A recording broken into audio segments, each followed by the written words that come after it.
Showcasing local talent, professionals, and everyday people making Salt Lake City what it is today.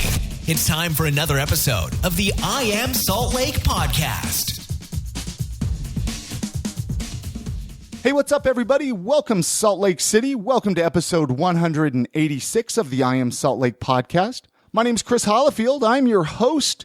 Right in the middle of Labor Day weekend, right in the middle of a holiday weekend here in Salt Lake City. Hopefully you guys are enjoying it. Beautiful weather. It's a beautiful time of the year.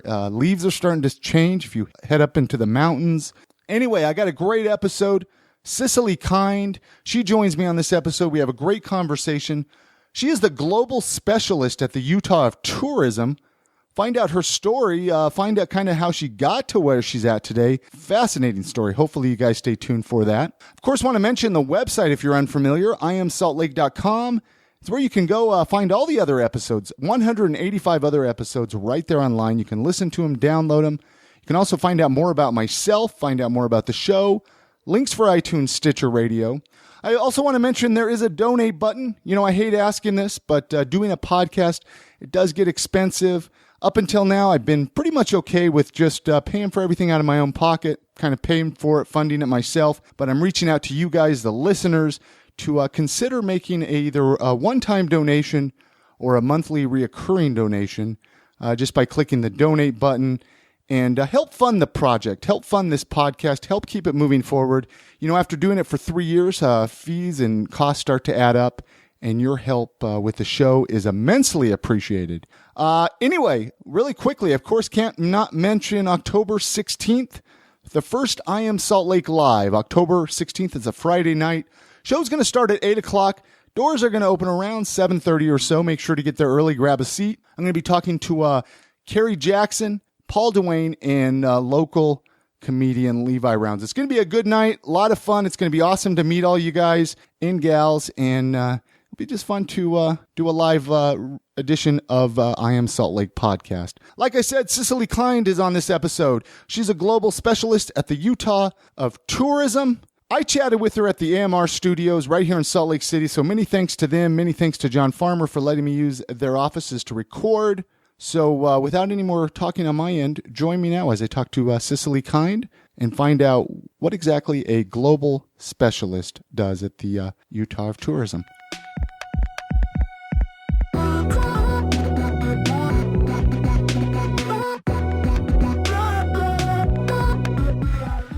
We're chatting with Cicily Kind. Yeah. I pronounced it right? You pronounced it perfectly. Awesome.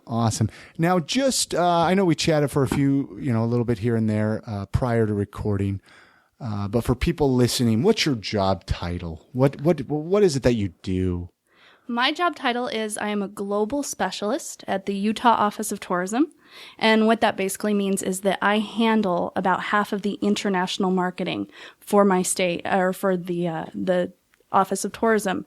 I handle the markets of Australia and Canada and New Zealand and a little bit of domestic U.S. marketing. And yeah. Awesome. And that's why I wanted to bring you here. Yeah. You know, I was like, that is so fascinating. I mean, it's basically what I would imagine would be a dream job for me. Yeah. You know, and then here it is that you have it. So I kind of want to find out what you do on a daily basis or what you do at all, or, and how you even got there. Yeah. But I figured right off the bat, kind of introduce yourself and what you do, and for people listening. And we'll get more into that here in just a minute, but I just want to find out. So you grew up, where did you grow up? Let's start there. I grew up here in Salt Lake City, born in Salt Lake, and then I grew up actually in Sugar House. Okay. In about the 15th and 15th area. So you grew up in this area your whole life. Did you move at all? No, after my parents divorced, my dad moved to the South and I would spend summers down there. So I kind of like to say that I tasted a little bit of that, but no, really I've been here from day one. But you would visit the South from time to time. Yeah. He was in Alabama at first and then Florida for the rest of his life. So mostly Florida. Big family, siblings? No, I'm actually an only child. Only child? Yeah. So you grew up right here. What were you like as a kid? Just to find out a little bit about you. I mean, were you a good kid, bad kid? I was a very good kid. I was And you're just saying that because we're recording here. Absolutely. Not the truth. No, I was a very well-behaved kid. I was pretty, I think the only child syndrome. I was pretty shy and quiet, kind of kept to myself. Had a few close friends, and that was about it. And really kind of identified more with adults. Always did. So I was always, I would say, more mature for my age. As a young kid, we all have that, this is what I want to be when I grow up, policeman or fireman or what did you want to be as a kid? Say 10 and under. What did you? 10 and under. Do you remember? I do. I have an aunt that lives in California, and she worked for a bunch of professional photographers / like a professional film developing studio. And so she called herself, to simplify things, a photographer. And I always really looked up to her. She was, someone that I loved to visit and talk to. And so under age of 10, I would say I wanted to emulate her and be a photographer, which is funny. And did you ever get into photography then? Actually, that's what I was going to say. It's funny because I really didn't at all. Like, even now, like my Instagram, I'll forget about it for like 3 weeks at a time. It's not my first instinct when I'm out and about is to capture a scene. I wish it were. Yeah. I did a lot more of it with actual film cameras as a child when I did have that aspiration. But really, I don't know why, but it got replaced with other creative outlets, I think. Which were like, do you care to share any of those creative outlets? Or It's always kind of changed throughout my life. In high school, I was really into writing. I went to East High, so a much bigger high school. And because of that, there's a lot more specialties. And so I jumped on the literary magazine, which I don't know if you know what that is. It's a collection of people's stories and poems and things. And they make a collection throughout the year. Anyone can submit. I was really into that. I was on the school newspaper. So I was really into writing as a teenager. And then as an adult, it's kind of gotten replaced with more like handicrafts. Like I love to knit and a little bit of cross stitch. What's the craziest thing you've ever knitted? I don't know. It's or the wildest or biggest I don't know. I'm not a knitter, so what? You're not, Chris? No. Well, I tried to learn one time. I really did, and I didn't get it. Not my thing. So really? What is? I mean, have you knitted a sweater? No, I'm actually really pretty afraid to do a sweater because it's one of those things you get so far and you find out it's 2 sizes too big. Man, well, you can wear it to bed or something. What's that? You can wear it to bed. Yeah, you can wear it around the house. It's true. It's better than if you finish and you find out it's too small. Yeah. Blankets. Okay. If we're going with the biggest thing. Yeah. It's kind of my go-to gift. I was just curious, just because I find people that knit so fascinating that they would have that much dedication to sit and make something that you can just go buy. And I took, do you know the community education classes that they'll offer at like the high schools at night? Sure. That's how I learned. You took a knitting class? A knitting 101 class at my alma mater, my East High, at night on like Tuesday nights, like 4 or 5 years ago. And the reason why I took it is because I was like, this is too hard. I bet I can't do this. And I wanted to prove myself wrong. So I did. Well, it just goes to show, I mean, people listening, you could do more than just come home and sit and watch TV at night. You could go take a knitting class. Yeah. And, wow, that, I might have to look into that myself. I'll teach you. You'll teach me. Well, awesome. So when, you talk about these creative outlets, you're into writing and all of that, but when did it hit you? Oh, I want to get into the tourism industry. Like, I mean, when did that happen? I think it was a seed that was very slowly planted. Okay. And kind of culminated through my life. I can tell you exactly where it started, though. When I was a sophomore in high school, I was in my 3rd year of French class, and I think school year had just started. It was the fall. The teacher gave us all a flyer about a school trip that was going to be the next summer. It was going to be 7 days in France and 3 days in Spain and a day in Monaco in between. And I got really excited. It was for a killer deal. It was really cheap. So I took it home to my parents who were divorced at the time, but took her home to mom or dad, and said, I want to do this. Is this a possibility? It can be 10 years of my birthday and Christmas gift. I don't care. Is this even a possibility to dream about this? And they were on good terms, so they talked about it, and they came back to me with what they thought would be a deal breaker for it. They said, we set aside some money to buy you a car. And I was turning 16 that year. So they're like, it's going to be a little beater car, not much. Because the trip was... But it's still a car, and at 16 years old. I mean, that's what every 16-year-old wants. And a lot of my friends were younger, so I was going to be the cool kid. I was going to be the first one with a car. They said, either or, but you can't have both. I said, the trip. I want the trip. So I did. And they had to... I think they thought I would go with the other, but they had to eat their words, and they booked me on that trip. And... was the car going to be cheaper for them, I guess? Is that what it was, that they didn't want you? No, I think they thought that 10 days was not, a 10-day trip was not comparable to something that I would probably drive through college or whatever. Sure. So I think they thought, and my parents were always very diplomatic. Sure. And so they would give me choices like that. And I just got the feeling, maybe I'm wrong, but I always got the feeling like they thought I would go with the car. But yeah, so I did take the trip, and it just kind of opened my eyes, because before that I'd only been to, I want to say maybe Vegas and California. So really, and you're 16 years old at this time. 16 years old. Yeah. And so young. Yeah. Yeah. And I was going with my peers, not necessarily any friends, but still like a group of 20 of us from the same high school. And yeah. And like for fun, I mean, maybe you mentioned that. I'm sorry. Was it like for like spring break or it was summertime? A class trip that's, I don't know if they still do these, but there are education focused tour operators or tour guides that put together these tours, and they sell them primarily to like the high school, like this kind of age group, or college kids too, for, yes, education, but, other than going out and seeing things and sightseeing, I would say it's no different than any other like typical vacation. Sure. No French classes, no schooling or anything while I was there. It's just more like immersion. Like you're going to learn the language better by being there. Yeah. So you get on the plane and you Monaco, you said, right? It was 7 days in France, 1 day in Monaco in between. Okay. And then 3 days in Spain. Wow. Yeah. So, I mean, you're getting ready to fly. I mean, do you remember what you were feeling at that time? I mean, that was probably so many years ago, but I mean, I'm just curious. You're leaving Utah. You're leaving the United States for the first time. Yeah. I mean, you probably didn't even really realize what was going on. I don't know. I don't know that I fully did, but so the way the flights often work is you catch it in the afternoon here, and it kind of flies, usually there's a connection somewhere. It flies sort of like into our late, like in our being in the US, our late afternoon, early evening, and then you're flying over the Atlantic when it's dark, when it's nighttime. You're supposed to sleep on the plane. But you didn't. Oh, no.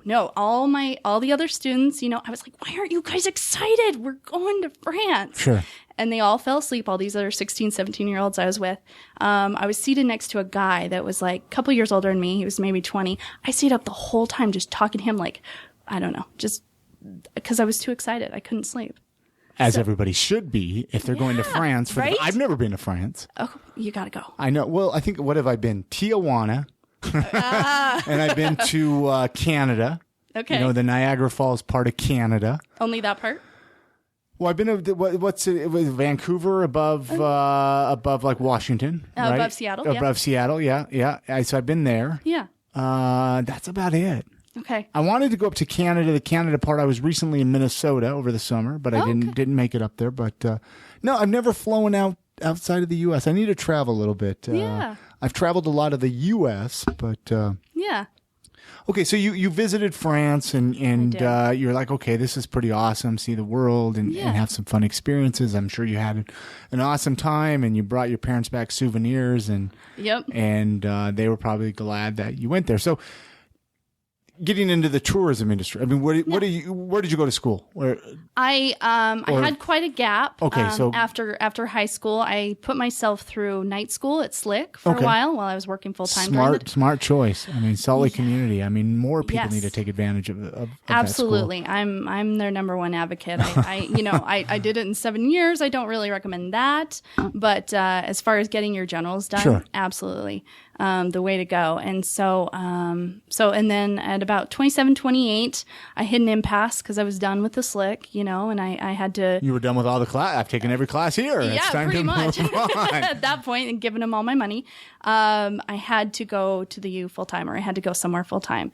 And I was, like I said, I was kind of in an office type position. Sure. I worked my way up too after high school, and I wasn't happy about it. And I was looking for something I could be passionate about. And my mind always kind of went back to tourism. And I thought I'd do something a little more like a tour guide, or like a step-on guide is what we call it, where you step onto the bus and you tell people about a place that they're about to visit. You kind of see it with them and tell them the stories of the place. Just because whenever I had an opportunity to do that, I always got really excited and really, like I said, shy, reserved personality by nature, but it would just bring me out of my shell. And even if it was a busload of people, I would get over my nerves and I would just get so excited to share something with people. So I thought it was a harebrained idea, but I started to look at, is there a tourism program? Is there actually tourism degrees that you can get? And I was looking, I think a lot of people that, maybe you'll agree with this, a lot of people that are born and raised here maybe look for an excuse to get out just for a little while. Well, that's what I was going to, I wanted to find out from you. It was like, okay, you've left Utah a couple times, but here you are promoting Utah. Yeah. It's like, okay, well, how did we get there? Right? I had to move away for a little while to appreciate it. At least I think that's what's helped me appreciate Salt Lake and Utah. I think a lot of people have to do that for a while. And I was kind of looking to that to be my out. I was looking at schools back east, tourism programs there. But I went out and met with the people that run the tourism department, or the tourism degree department up at the U, and I wanted to not like it. I wanted to go back east. I was on my own dime, but I wanted to. No, don't make me stuck in Utah. Yeah, kind of. I just wanted an excuse. I felt like I would come back. I love it here, but I wanted to get out just for a minute. And the department seemed really amazing. Like the curriculum seemed really cool. And so I kind of couldn't deny it. It was in my backyard. It was a fifth the cost. I kind of couldn't deny it. So quit my job, took out loans to live off of, at least for a while, applied really late, only about 8 weeks before the semester started. And I jumped right in to the department is called Parks, Recreation, and Tourism. And my degree, it's a bunch of different degrees that you wouldn't think would fit in together in the same department. But my degree is in sustainable tourism management. Wow. And I had no idea what I was going to do with it, but I went for it full gusto. So was there a class, just like one class, okay, this semester we're going to learn how awesome Utah is, I mean, Actually, what kind of, or was it just kind of very broad range? Was it very broad? Was it that it wasn't as narrowed as we're going to learn about Utah history or something like that? No Utah classes at all. No Utah focus classes. It was just, so virtually you could have gone anywhere. Yeah. You could have gone anywhere with your degree. And it was like programming was one class where you work how to, because keep in mind, I'm with the outdoor therapy people. I'm with sports management people. Like I say, it was a broad range of people that were all brought together. And most of these classes, like 90% of these classes, had to appeal to everybody a little bit. So I really only took 2 or 3 classes that were tourism focused. So they were very much about... Do you feel the classes were beneficial though at all? I mean, I'm sure. Probably not all of them though. There were some accounting classes. See, the job that I left was office management for architecture firms, and so I balance budgets. Totally not what I love. I'm detail oriented, so I'm good at it, and I fell into it. But so to take a class about balancing spreadsheets, I was like, please. Not another one. Not another one. So I mean, but that just means it didn't appeal to me. Doesn't mean it wouldn't appeal to someone starting from scratch. Never had that kind of experience. But overall, a very good department. Sure. I really like it up there. I go up and visit my my professors from time to time. Up at the U. Mm-hmm. It's a great school. It is a really, really cool school. Great school. I mean, It's right here in Salt Lake City. I mean, just go, people listening, if you haven't been up there, say you just moved to Salt Lake, go visit the campus. It's a great campus. But it's beautiful. So where you're at now then, where you work now, you said you've been there for a minute? I've been there about 4.5 years. About 4.5 years. So, I mean, when you started there, did you start with your position then? I did not. So what did you start with? So to go back to the U, it requires this is another thing that I think is a huge plus for this department. They require internships. Because all these degrees that you can possibly get are very hands-on type positions that you're kind of leading yourself up to. They require first a 10-hour-a-week small internship. That's the second semester before you graduate. And your last semester is literally a 40-hour-a-week full-time job. That's all you got to do the last semester of school. And so it's very heavily focused on that. So as I came close to needing that small internship, I wanted to work at a museum. I knew I had to be in my degree, so I had to be tourism focused. But a museum? Like a museum guide or something? I really didn't care. You didn't care. I didn't. Okay. I still think any job at a museum would be pretty damn cool. You're probably right. You're probably right. All the way up to curator or even just like the front desk person. I just think it sounded fun. But I called all the local museums and they were, they wouldn't call me back or they weren't interested or whatever, even though I was like, look, I don't care if you pay me. I was still on student loans. So I was like, can be unpaid. I don't care. I was coming down on crunch time. It was a couple weeks before I had to submit my paperwork and start it, whatever my internship would be. I cold called my office. They were when you say your office, where you work now? Where I work now, the Utah Office of Tourism. They were one that I was going to shoot for my big internship, but I thought, even for that, like, I'm a pretty optimistic person, but I was like, there's no way. This is the Utah Office of Tourism. There's no way. It was like I don't know. It was the top of the top in my mind. A little bit of maybe your dream job, right? A little bit. Yeah. This is unattainable. Exactly. Completely unattainable in my mind. But I cold called them and left someone a voicemail, which you should never really do if you're searching for a job. But it worked for you. It worked for me. I begged. I said, unpaid, let me lick envelopes in the basement. I don't care. I don't care. And I kind of told them my predicament and I sent them my resume, told them what I was going after, threw my GP on there to try and entice them. And they called me back and they said, well, we just had an intern leave. So why don't you come in for an interview? And I had an interview and they said, can you come back and meet this other person and like interview for a second time? I was like, okay. And by then I was like 10 days out from when I had to have this in the bag. But I thought, okay, this is a good sign. This is a good sign. So I was hedging all my bets. I wasn't looking anywhere else. And sure enough, they gave me just a little 10-hour-a-week internship. And what'd you do? What did you do for the internship? They saw what my degree was in. They saw the word sustainable in sustainable tourism management. And they said they wanted me to research what other state agencies, meaning, my office in other states, were doing to promote sustainable tourism. They just wanted me just 10 hours a week to kind of research what everybody else was doing and then make recommendations on what I felt like we could do. Okay. So I just did that for about 6 months. And then and I wasn't involved with what I'm involved with now at all. There was someone in the international team that is called a coordinator, and their job was to arrange trips for travel writers, photographers that want to come write nice stories about Utah, take photos of Utah, to plan their trips, plan their itineraries, and do that with all our partners around the state. And they left, and they said, well, we've got Cicily. We know we like the way she works. She needs a big internship. She needs a full-time job coming up here in a couple months. Let's just put her in this role and see how she does. And then since then, I've gotten promoted 2 more times and I've stayed in the international team. I just find it because, I know nothing about that industry, as I'm sure a majority of the people listening have no idea. Yeah. We see these, visit Utah commercials and stuff on the internet or, or the red bus downtown. What's a Salt Lake sightseeing bus? Oh, yes. That probably isn't anything with you guys, though, is it? No, that's a nice man named Jerry. I love working with him. I throw people on. So his bus. Jerry. I know Jerry. I got to get him on the podcast. Yeah, he would be an interesting. He's an interesting one. He's got a good story about how he started that bus company. I can't remember it. I'm not going to even try. No. And I don't want to get on a tangent about the bus, but I remember first seeing it. I must have been about when it started, and you'd always see it empty. You would wonder, gosh, is this thing going to take off? And now I see it. There's always people on it. Do you see more people? I do. Okay. Well, I live right downtown, so Yeah. I see it all the time.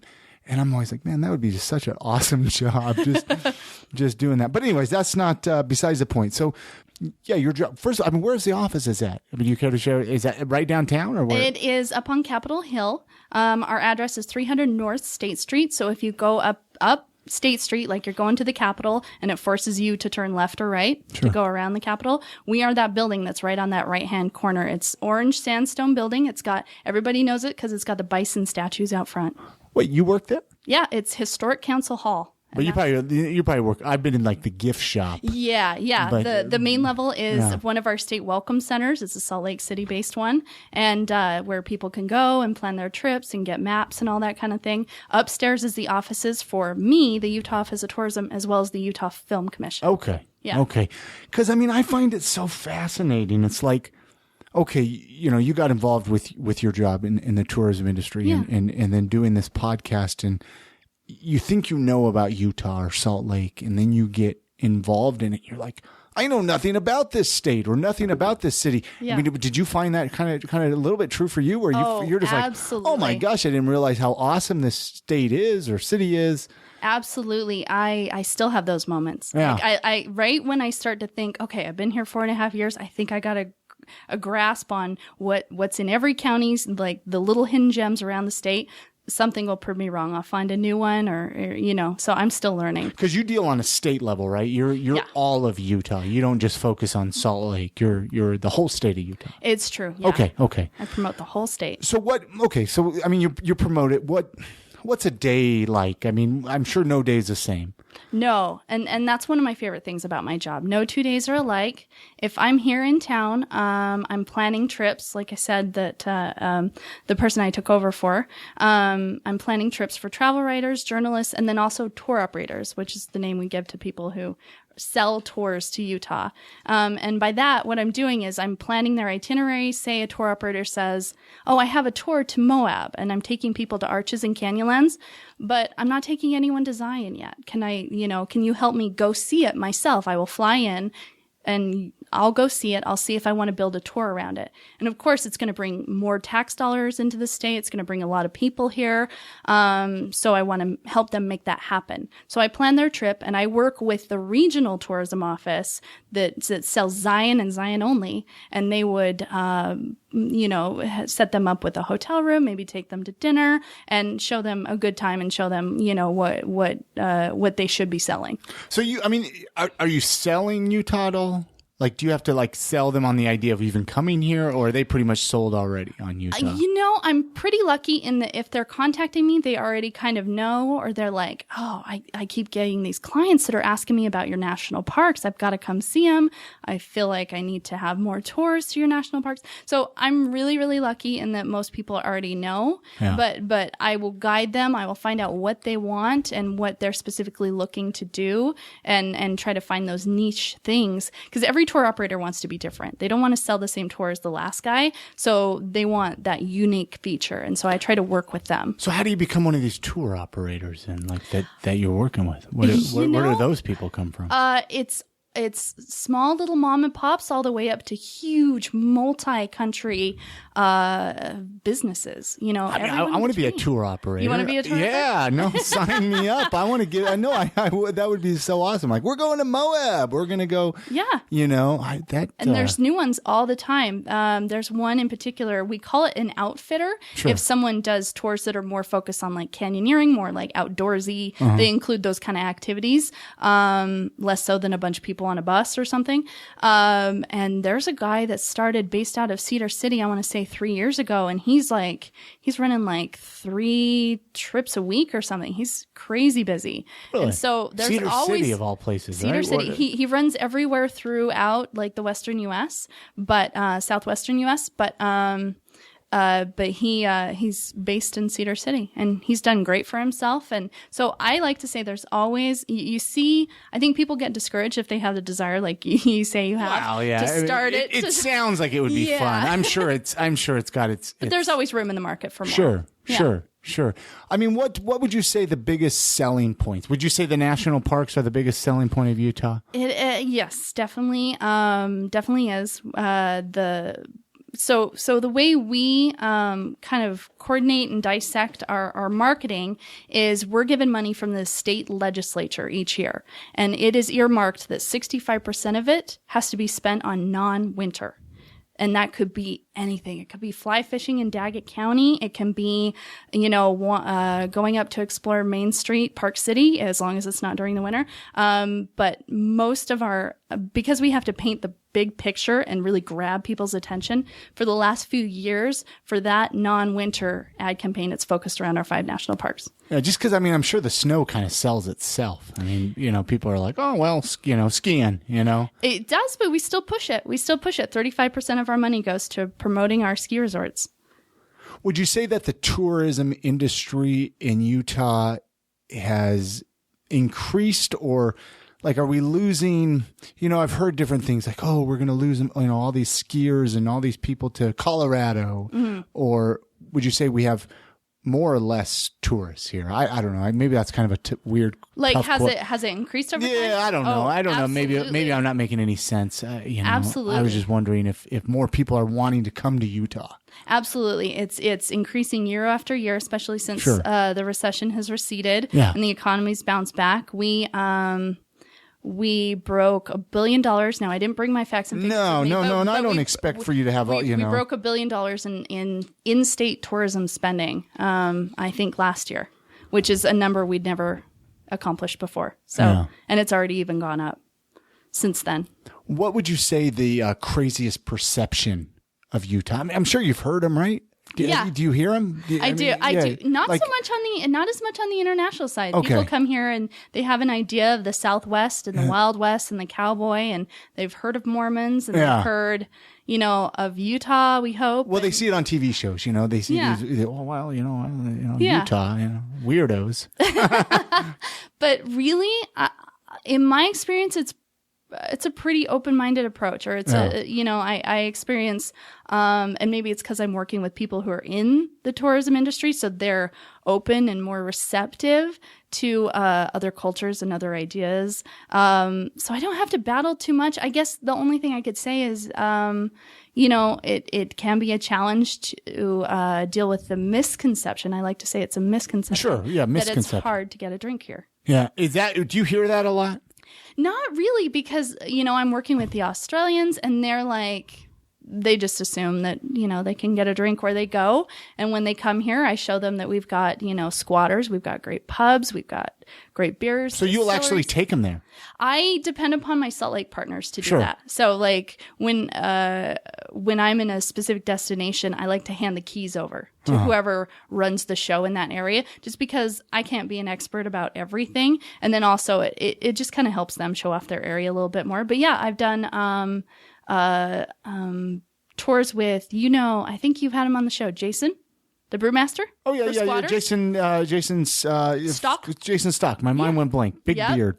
He's one of my favorites to introduce people to, because he's got just that great look about him, and he not your typical Salt Lake look either. Exactly. You know what I mean? But he's the friendliest guy you'll ever meet. Oh, he's the best. That's why I love introducing him to my groups, and I'll take people, and he's kind enough to take time out of his schedule. He'll show them how the brews are brewed and stuff. So that's how I sort of break through that misconception. Sure. Yeah, because you don't want people to really, you want them to have a good time, and then when they go back to where they came from, you don't want them to badmouth it either. Exactly. Be like, oh my gosh, when I say this, I just hope that changes. Mm-hmm. I hope our liquor laws can continue to be more normal Yeah. Yeah. to put it plain, just plain English, and it is. I mean, I know it could be worse. I realize that, and it is what it is. And you live here, you get used to certain things, and liquor stores not being open on Sunday or holidays, and all of that. So, you mentioned international that you deal. Do you travel to these places? Do you get to travel to Australia and travel to all these awesome places? I do. How is that? I mean, it's pretty cool. It's pretty cool. Yeah. I take probably about 12 trips a year total, and about 3 of them are going to be international. Most of my trips are to trade shows, where I'm sitting down in appointments with tour operators here, usually at a random city not of my choosing, where the show's based, somewhere here in the U.S. But about 3 times a year, I do what are called sales missions, where I go in market, which means to that country, and I have jam-packed days where I'm going to from office to office to office, just showing presentations, getting up in front of a group and telling them how great Utah is and how anything that's new or changed since the last time I talked to them. Where's the raddest place you went? Or a place that you're like, oh my gosh, I can't believe I'm going here. One cool thing is, so this spring I was able to do one of these missions to Europe, and I went to France for a week and did a week of appointments. And then I don't know if you know, but Salt Lake City, our international airport, we just got a nonstop flight with Amsterdam. Wow. Coming and going. It's seasonal now. It's due to stop for the season for the winter in October, but it's selling really well. It's on Delta, and so Delta Airlines. And so I went over to Amsterdam for a few days and got to promote that flight. Do you get time to like relax and visit the city at all, just yourself, or is it just go, go, go, go, go? It's really go, go, go. Yeah. Like I get there about a day and a half before my appointments start, just to kind of get there and get settled and hopefully get over my jet lag. Yeah. And then I really have to come back right after. What's the longest flight you've ever been on, do you think? The flight to France, I should know off the top of my head. But I think it's probably about 10.5 hours. I know the one to Amsterdam's about 10.5. Just because flights like that just seem ridiculous to me. It's like, gosh, that's a long flight, Longest flight I've had is like New York City, and that's long enough, That's why, like I told you a minute ago, it's like, if you're smart, you fall asleep. But if you're like me, you get too excited, you can't fall asleep. But do you fall asleep now? Not really. I've never been good at it. Even if I have the neck pillow, I don't do the drugs. I don't do the couple of drinks, maybe, to help you. Yeah. But yeah, I don't do like the sleeping pills or anything like that. I just have to let it happen, and it usually does not, sadly. What's the worst part of your job? I mean, I don't know. I'm sure you might have coworkers listening. I realize you probably don't want to, but what, I don't know. There's got to be something that you just, oh gosh, this is rough. Everything I can think that I could possibly even offer up as an answer, it's Does the traveling get old though? I mean, that's one thing I was gonna say is there's times, because my travel is kind of like focused to the spring and the fall. Most of my trips are in those 2 seasons. There's times at the end of spring where I'm like, okay, I'm home for 3 days and then I'm leaving again, kind of thing. It can get that way, but I always, even though I have these 14-hour days, even though I don't get days off, like to stay and enjoy a place unless I take personal leave, there's still, because I love the industry and because I love what I do, I still have those moments, even if it's not till midnight after all my appointments are done, where I'm like, I'm in New Orleans. This is pretty cool. Yeah. So yeah, the travel, can get it can bog you down a little bit, but then I have times like right now, like this is my longest stretch in a long time. I haven't been on a trip since early June, so it's been over 2 months, and I'm starting to be like, okay, where can I go? Where can I go? I start to get a little antsy. So do you pick where you get to go then, or do they kind of, you wake up, you go to work, and you're like, okay, you're going to be going here in a few weeks or a week or something? I actually have my calendar planned out at least a year in advance, and there's certain trade shows that I attend every year, and so I will look and they move them around to share the love, so that it's not always based in the same city. And so I'll look at my calendar and I'll be like, okay, one of them's called NTA. Everything's acronyms in my business. One of them's NTA, and it's like, okay, it looks like NTA's in Atlanta, so I'm going to Atlanta next year. So I have really no choice. Do you find yourself like when you travel? I know how it is for me when I go visit places or other cities, and you really start to miss like Salt Lake. You're like, gosh, I'm really like, you'll see something going on or even the way the streets are lined up or, something as silly as that. And you're like, gosh, I'm really glad we're this way in Utah or this way, instead of finding yourself like, oh, well, I really wish I lived in Atlanta or, but you actually find yourself missing home because of it's a really cool place here, in my opinion. I don't know. Absolutely. And I think when I desired traveling, I wanted to experience other cultures, experience other places. And I think I have the best of both worlds. Sure. I get to live here in a city I love that has so many things going for it, especially, I think you would agree, over time, we're just getting better and better. And the community, the culture here is just always improving, in my opinion. And yet I still get to see these other places, but I always get to come. This is home. I always get to come back. Yeah. And, I can't argue that it's so much easier to drive here than anywhere else. Well, yeah. I mean, just something system. as simple as that. Yeah. I use that as an example. But, Yeah. What about Loco? Say, Visit Utah, like visitutah.com. You see that on the app. Do you guys deal with all that then? That is our website. So visitutah.com is your website.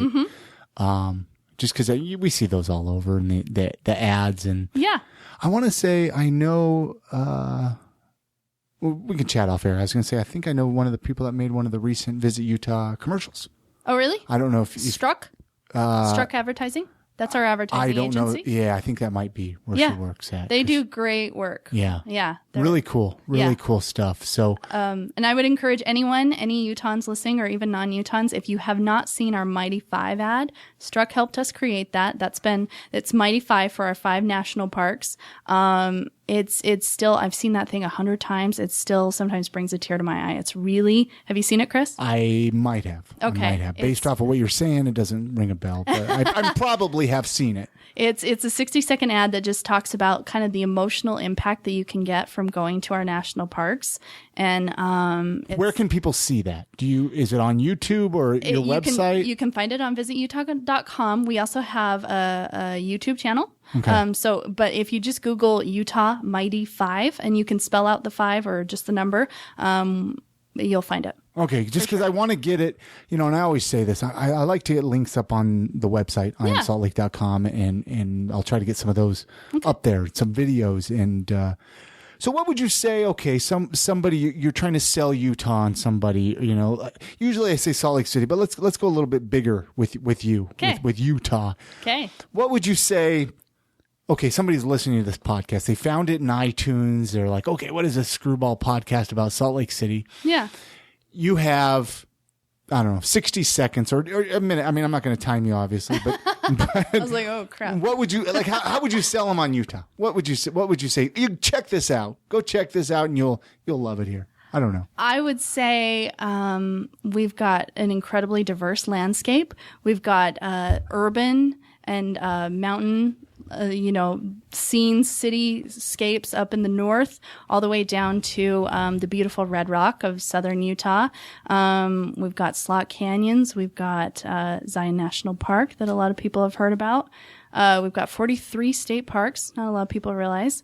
And we've got free roaming bison on Antelope Island. That's one of my favorite spots to go. Just everything else in between. We've got There's so much, to sell somebody. I know. It's like, and you know what's funny actually is I realized, I've known this for a while, but it really hit me. I was like, you know what? There's so much awesome stuff here in Utah that I've never seen or been part of. Yeah. And so it's like, all right, I want to start traveling a little bit more. I'm a city guy. Yeah. I really do. I like Salt Lake City. I know it's not, LA or New York, but I like the city. I find I kind of isolate myself to Salt Lake, but I want to start venturing out, So that's what's so great. Even the building where you work at, I know you gave me the name probably. Council Hall. The Council Hall. I went in the gift shop pretty recently. I had some friends of the podcast, Nikki and John, if they're listening, they're from New Zealand. Oh, wow. And they flew, they came to the United States and, they're traveling around and they spent a few days here in Salt Lake and I was showing them around and I went in there and there were so many great resources in there on all the things in Utah. And I'm like, well, I've never done this. I've never done this. I've never done this. So, people go there and use their resources. Absolutely. A lot of free stuff in there to get. Absolutely. Even little gifts that you can buy for someone. If you've got a friend who's visiting and you want them to, like one of my favorites is we have little Utah shaped packages of honey. I saw those. So cool. Beehive State. You got to get someone some honey if they're coming to Utah. But yeah, you're right. We carry the brochures of all our partners throughout the state. And then, of course, our own brochures that we create that cover the whole state. So, and everything in between. Highway maps, everything. So, really great resource. We have 6 state welcome centers that are all the same idea, same kind of, materials found at all of them. And they're located mostly at the entrances into the state. But the one that we're talking about is the Salt Lake City based one. Yeah. Yeah. One thing I was looking for, and maybe it's not out there, but I figure, shoot, I might as well ask you while you're here, is an app. Is there like a Visit Utah app or something for your phone, like the iPhone or Android? Oh. I was looking, I couldn't find it, so there probably isn't. I don't think so. There should be. I feel bad that I don't for sure. No. Answer. I don't mean to put you on the spot. No, it's fine. It's just, I'm not. We have a really great digital marketing kind of department in my office. I think I've heard rumblings of something. Maybe in the works. Or... yeah. But right now, the best that I know of is that, I know obviously our website, visitutah.com, is, mobile friendly. Sure.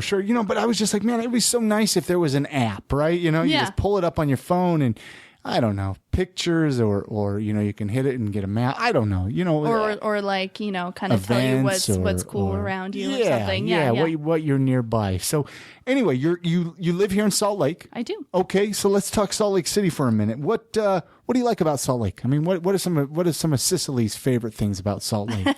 I know we talked to Utah, but what about Salt Lake? Yeah. I really, like I said, the longer I've been here, the more I've kind of appreciated the culture. Sure. So I would say if I had to say one thing, it's really the community and culture. I feel like this place is really unique in that it's small enough, but yet it's big enough, if that makes sense. Absolutely. Well, we met at Craft Lake City. We did. Which is a great event. Yeah. I recognized you and I walked right up. Yeah, you're like, hey, you do that podcast thing, right? Yeah. No, and I'm so glad you did because this is such a fun opportunity. Yeah. To sit and chat with you. Yeah. And okay, what about local eating spots? I asked that. You knew that was coming. You knew that was coming. Yep. If I'm craving pizza, I like Settebello. Okay. I like Squatters. I like Shanghai. They got good vegetarian food there. And that's the thing. I'm not a vegetarian anymore, but when I was, that's when I discovered that place. And there's some vegetarian dishes that, I still turn to. One that I just kind of recently discovered is, because they opened up a Sugar House location, is Spitz. Oh my, the falafel is off the hook. I don't know if you've tried the falafel. I haven't had the falafel. I've had like I don't know what they call them, just the regular wraps. Yeah, I don't know all the exact terms for them, but the falafel, I've never been to the Sugar House one. I go to the downtown one a lot. Yeah. I go to the downtown. I don't live too far from there. But great food. Really good food. Good fries, good food. Good fries. But try the falafel. Okay. If you get a chance. I will. That's kind of my go-to if I'm not, if I don't know what I want on a Saturday or something because it's not far from my house. Where are they in are they on like 21? No, they're that little street by where Whole Foods is.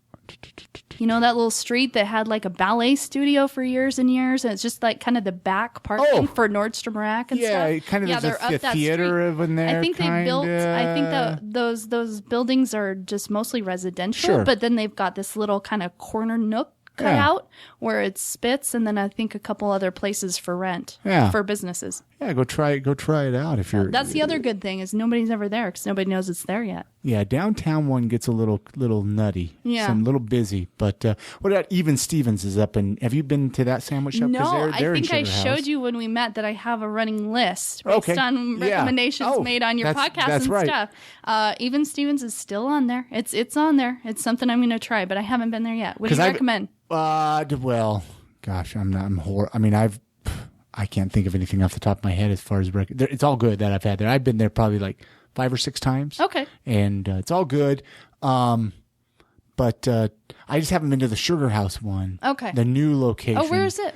I've driven by it. It's kind of, if I remember correctly, it's by Smith's kind of. Yeah. There's a Walgreens and Smith's right there at about 9 by, East and Este? Este, yep. Yeah. Right Okay. there. And that place, it looks really cool. The downtown one is really cool. It's right next to a 7-Eleven, kind of right by Twilight Lounge there. And that's the only one I've been to. Yeah. But I think I went to go there, and I looked it up, and it said they do they do something on Sundays only?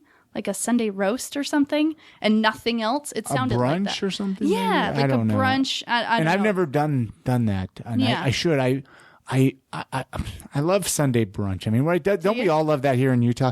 You know, and I typically, go to the same places, and I need to venture. Where do you go? Well, I mean, I've been to a lot of different places. Obviously, the Garage on Beck Street has good Sunday brunch. Oh, I was going to say that. I love them. Blue Plate has good Sunday brunch, and Piper Down has good Sunday brunch. You're a Sunday brunch man. Well, yeah. I mean, I don't drink as much as I haven't drank for a while lately, but Sundays you want that. You got to get some food in you after a night of drinking. Have that big meal at like 11 a.m. Yeah. But I like to, it's one of the few days a week. It's tough for me during the week to get out. I like breakfast food. Oh, do you? But yeah. So eggs in the city, they're good. They are good. I have been there. It's kind of up your way, I think, somewhere that way. I'm in Mill Creek. I'm just east of us here. Sure. So I mean, anything else you want to mention? I mean, I've had a heck of a time sitting down chatting with you. I have too. And finding out a little bit about you. What's your all-time favorite movie? Oh, the 3 favorite movies. Top 3 favorite movies. Okay, because my top pick is kind of embarrassing. Okay, it's I'll tell it anyway. It's kind of a romantic drama. Just say it. Untamed Heart. That's a good one. I was actually, of course, it's the baboon heart, right? Yeah. I'm so happy. I was just talking with I love it. No, I like Christian Slater. Okay. Cool. Okay. So yeah. So no. What do you think of the movie? Tell me honestly. Well, it's been years since I've seen it. Yeah. But I thought he did a great job in it. It's been my favorite movie for 20 years. I love it. I have to watch it every year. I mean, it's not Gleaming the Cube. No. Christian Slater on the skateboard, but no, I love it because it's so bad that it's good. Like their terrible Minnesota accents are so hilarious. Yeah. In that movie, but I love that movie. Next in line would be like the original Ghostbusters. Of course. I'm an 80s kid. And that probably rounds out my top 3. 2 Ghostbusters and a terrible romantic comedy or drama. Awesome. Websites, visitutah.com or is it visitutah.com? visitutah.com. I mean, what resources, people listening, how can they find out more about Utah? Oh. I mean, is there any way, how would people get in touch with you? I don't know if there's any way you want people to get in touch with you at all. I don't know. I mean, bring it. My work email, I feel free to give that out. Sure. Kind, so it's my first initial last name, Kind@utah.gov. And as far as other resources to kind of follow what's going on with my office, outside the website, we've got Twitter. And we've got... which is Visit Utah on Twitter. Everything's Visit Utah. And Instagram. We're everywhere. Google Plus even. Yeah. We've got a pretty much every social media. Exactly. We've got a good social media team. And so they keep those things really well updated. Anything like coming up in the next little while that people need to check out in Utah events-wise? Or you probably don't really keep up on all of that?